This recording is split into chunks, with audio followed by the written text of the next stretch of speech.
Today's video is sponsored by BetterHelp.com, and I've been with them for a long time. BetterHelp is an online platform where we found that you can effectively communicate with your therapist. Now, you begin by filling out a questionnaire, and then you'll be matched with a therapist within a couple of days. And if that match isn't ideal for you, you can certainly make an adjustment there. Now, you're going to be encouraged to journal, and also they have the availability for group therapy on a wide array of topics, and I really like that.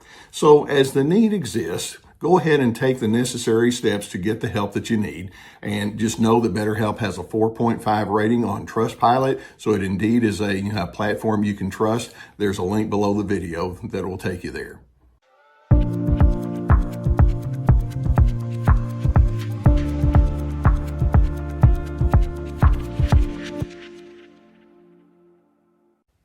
Hey, Team Healthy. Glad to have you here for another episode of Unbound. Keep in mind that in this series, I field questions and comments from you, and then we turn it into these videos so that I can kind of get into real life scenarios with you and comment on some of the things that you might be encountering as a way to try to apply some of the knowledge that we have in the other videos that come through. Now, today, we're going to be talking about narcissists who are very willing to manipulate you via helpfulness. Now, it's almost like taking candy from a baby. You know, when you come across and say, "Trust me, I'm going to be very helpful. You're going to be glad that I was in your presence. I'm going to make your life go a little bit better because of my presence in it." Then it's like, "Oh, good, what a relief." And narcissists, instead of being honest and genuine about it, they're thinking, well, I always need to have people in my hip pocket, and I always like to be in the superior position. And if I can do it through helpfulness, I'm more than happy to go in that direction. It's pretty pitiable that they would take one of the best characteristics, helpfulness or kindness, and turn it into a tool for manipulation. Let's take a look at a couple of examples. They're each quite a bit different, but they expose pretty much the same kind of patterns. Now, one person writes in and says, "Why do people in positions of authority provide the illusion," and keep in mind illusion, false self is what narcissists are known for, they provide the illusion that they're trying to help you when the help never comes. They're actually playing you for sport and or withholding context from you on purpose because it's part of their system of exploitation. It feels like they're trying to get you to conform with their abuse. Now, it's really interesting that this person already has picked up on several themes that are consistent with narcissism. Positions of authority, narcissists like to be the authoritarian, which is a bit different. Then they try to help you when the help never comes, dishonesty. They're actually playing you for sport, competition, withholding context, and that's kind of a belittlement toward you. You're not worth the effort for me to really explain what's going on. And they do it on purpose because it's a system of exploitation. Okay, they're trying to use you for something, and it feels like they're trying to get you to conform. In other words, you owe me your deference. There are times when people, as they rise to any kind of position of authority, whether it's inside a family or a work setting or an organization or even inside social circles, where they think, I can make this work for me. And keep in mind, one of the defining features of narcissism is raw self-absorption. It's all about me and me getting my needs met at your expense. And as a result, we can say that narcissists hardly ever feel content. They crave your admiration, and they assume that any kind of leadership role or authority they have allows them to play into their attitude of entitlement.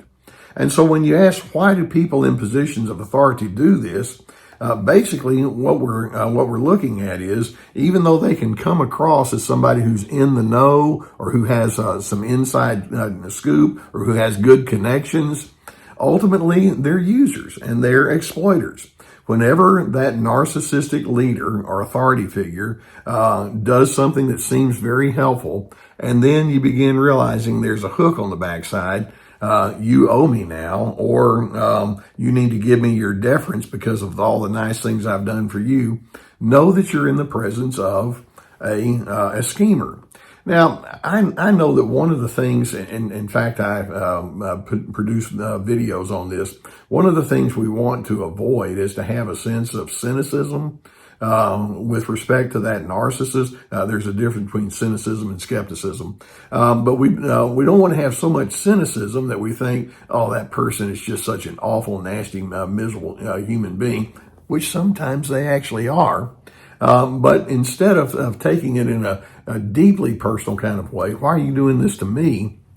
We want to be objective and say, why are you doing this, period, within yourself? This is all about who they are. They try to make it seem as though you're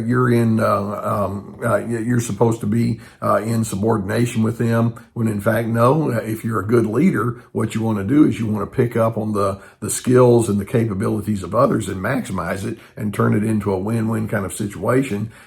These authoritarian narcissistic leaders, though, they want to turn it into a win-lose competition where they're the winner and you're the designated loser. And so, unfortunately, you have to have a certain amount of skepticism, weighing it out carefully, and realize sometimes people who are in authority get drunk with the power that they think is going to be afforded to them. And the more you're onto it, then the less inclined you're going to be to say, well, I'm just going to bow the knee to them and just go along with it, and it requires boundaries and insight and wisdom on your part about how to proceed so that you're not just going to be some routine little flunky. Now, we have a different situation here. This is in a family situation. This person says, I'm trying to figure out my sister, who I consider to be untrustworthy. Not a good starting point. She'll do me favors like unexpectedly bringing over homemade soup or picking up something for me at the store. But then I hear from other people that she complains that I just use her or that I'm ungrateful. Is that passive aggressive? And the answer is ding, ding, ding. Yes, it is. She's never satisfied and is highly controlling, even though she would say she's just being helpful. Yeah, when we talk about something like this, it really is passive aggressive. There's an agitation, there's an annoyance, there's an irritability that's on the inside of her. And so she's looking for an excuse to hold on to her anger. And so it's like, well, I'm going to do something unexpectedly nice. Thank you. I appreciate that.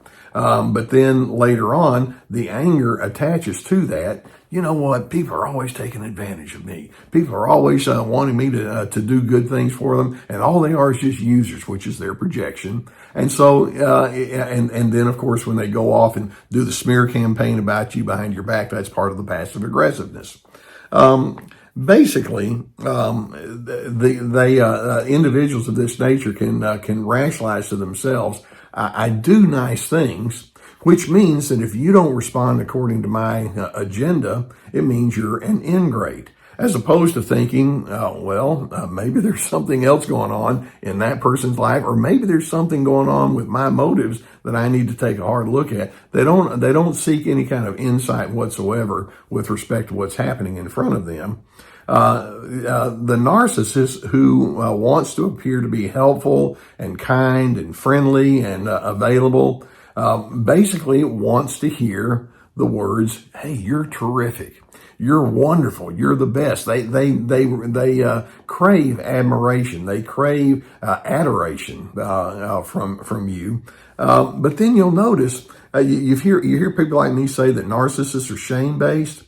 Immediately, if you don't give them what the prescribed response is going to be, they go straight into the guilt induction. Now, this particular sister is ascribing guilt to you behind your back. And you ask, well, why do they go into guilt induction or shaming? And the answer is because they give away what they already possess on the inside. If I can consistently speak shamefully towards someone else, it's because I carry a lot of shame on the inside of me. If I have peace, if I have contentment, then I'm more likely to pay that forward. But they don't do that because they carry their own shame. They grew up in a judgmental system. They grew up thinking that life is one big competition for one up, one down, and they're constantly looking for the superior position. So they think to themselves, if I can just prove to be the greatest person you've ever met, the kindest, the friendliest, the most trustworthy person, then I'm going to get what I want, which means it's not kindness at all. It's usury, it's exploitation. And again, we go into their high control, their entitlement, and all like that. So it's sad for us to say that there are some individuals who have picked up on some of the healthy characteristics of a good person, and they turn it into a mirage. They turn it into a false front, which is all part of what narcissism is all about. So unfortunately, before you get too excited with somebody being kind and helpful toward you, and by the way, there are some individuals who are true that way. They mean it because that's just who they are. Make sure that this is not somebody who's going to do the now you owe me kind of mentality, or they're going to go pout, or they're going to scheme about you behind your back, or they're going to pull the, what are you going to do for me now that I've done this for you? Let's just let kindness be its own reward. Narcissists can't think that way. Their reward comes from diminishing you so they can elevate themselves. And so the external behavior doesn't necessarily reveal the internal attitude until the fallout comes.